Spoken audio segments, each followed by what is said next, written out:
अंधे धृतराष्ट्र ने क्यों गवाए 100 पुत्र। धृतराष्ट्र आंख से अंधे हैं, लेकिन आंख के न होने से वासना नहीं मिट जाती। आंख के न होने से कामना नहीं मिट जाती।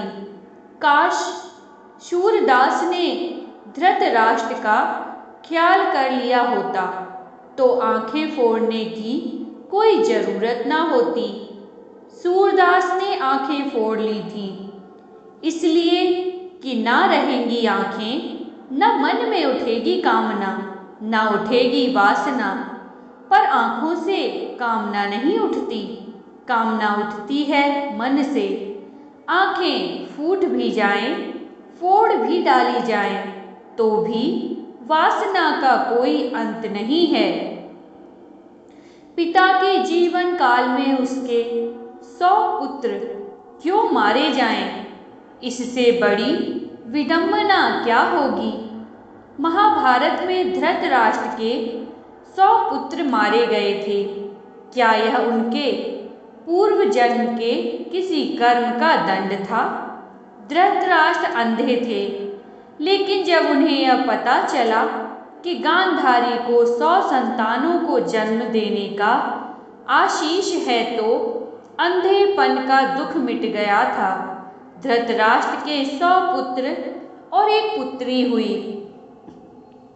कुरुक्षेत्र में उनके 100 पुत्र मारे गए थे। एक पिता के लिए इससे बड़ी विडंबना होगी कि उसे 100 पुत्रों का शोक मनाना पड़ा।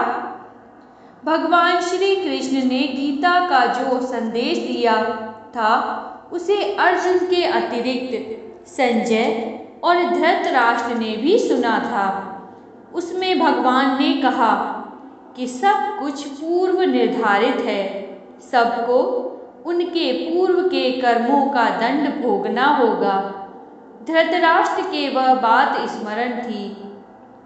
दुर्योधन और दुशासन मुख्य रूप से पांडवों और द्रौपदी के दोषी थे। उनके मारे जाने को तो धृतराष्ट्र कर्म दंडों से जोड़ रहे थे, पर शेष पुत्रों की तो कोई भूमिका ही ना थी। वे क्यों मारे गए, यह प्रश्न धृतराष्ट्र को कचोटता था। महाभारत युद्ध समाप्त होने पर धृतराष्ट्र ने श्री कृष्ण से पूछा, मैं अंधा पैदा हुआ, मेरे 100 पुत्र मारे गए। भगवान, मैंने ऐसा कौन सा पाप किया है जिसका यह दंड मिल रहा है। आपने अर्जुन से कहा था कि जो हो रहा है वह कर्मों का दंड है। मेरे अंधे होने और 100 पुत्रों के मारे जाने के पीछे क्या कारण है, कृपया यह मुझे बताएं। अपने पुत्रों को खोने की पीड़ा से उबरने में यह काम आएगा। श्री कृष्ण ने कहा, महाराज धृतराष्ट्र, आपने उचित ही सुना था। कर्मों का दंड भोगना पड़ता है, उससे किसी को छूट नहीं है। राजा और समर्थवान लोगों को कर्मों का दंड विशेष रूप से भोगना पड़ता है। ईश्वर उन्हें समर्थवान बनाते हैं तो उनसे ज्यादा जिम्मेदार होने की आशा रखते हैं। कुछ पाने के लिए कुछ तो देना ही पड़ेगा ना महाराज। आप इस जन्म में भी राजा हैं, पूर्व जन्म में भी राजा थे, पर आपने कई पाप कर्म किए। धृतराष्ट्र अधीर हो गए। वह बोले, केशव, मैंने इस जन्म में जो किया वह मेरे सामने है। एक राजा और एक बड़े परिवार का मुखिया होने के नाते मुझे वही उचित लगा। पूर्व जन्म का रहस्य जानने को उत्सुक हूँ।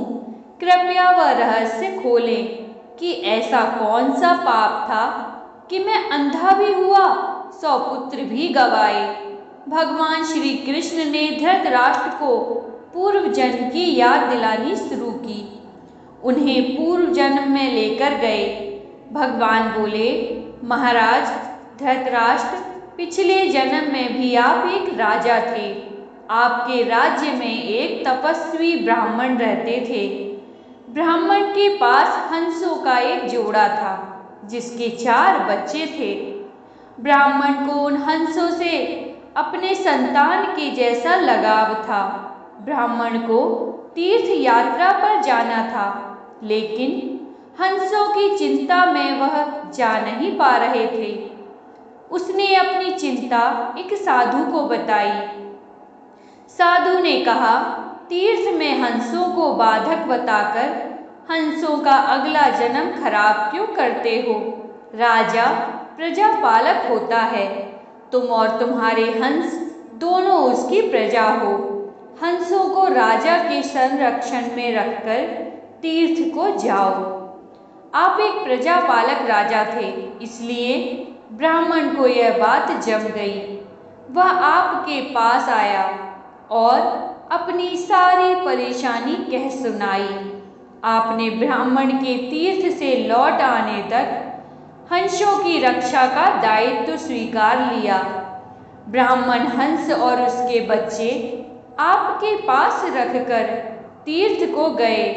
हंस आपके महल के तालाब में ही पलने लगे। आपको एक दिन मांस खाने की तीव्र इच्छा हुई। आप उस समय अपने महल के बाग में घूम रहे थे। आपकी नज़र हंसों पर पड़ गई। आपने सोचा, सभी जीवों का मांस खाया है, पर हंस का मांस आज तक नहीं खाया। इसका स्वाद आखिर कैसा होता होगा? आप इसी विषय पर सोचते रहे और हंस का मांस खाने की इच्छा तीव्र होती चली गई। यह इच्छा अब पराकाष्ठा पर पहुंच गई और आप खुद को रोक ना पाए। आपने हंस के 2 बच्चे भूनकर खा लिए। उसका स्वाद आपकी जीवा को लग गया। हंस ने के एक एक कर 100 बच्चे हुए। आप सबको खाते चले गए। अंततः हंस का जोड़ा संतानहीन होकर दुख में मर गया। कई साल बाद वह ब्राह्मण तीर्थ यात्रा से लौटा और आपके पास आया। उसने आपसे अपने हंसों के बारे में पूछा। हंस तो आपके लोभ की बलि चढ़ चुके थे। प्रजापालक राजा यह कैसे कहता कि उसने अपने प्रजा की संपत्ति को चुपके से लूट ली? इसलिए आपने ब्राह्मण से कह दिया कि हंस बीमार होकर मर गए। ब्राह्मण दंपति आप पर पूरा भरोसा करता था। उसने आपकी बात मान ली और विलाप करते घर चले गए।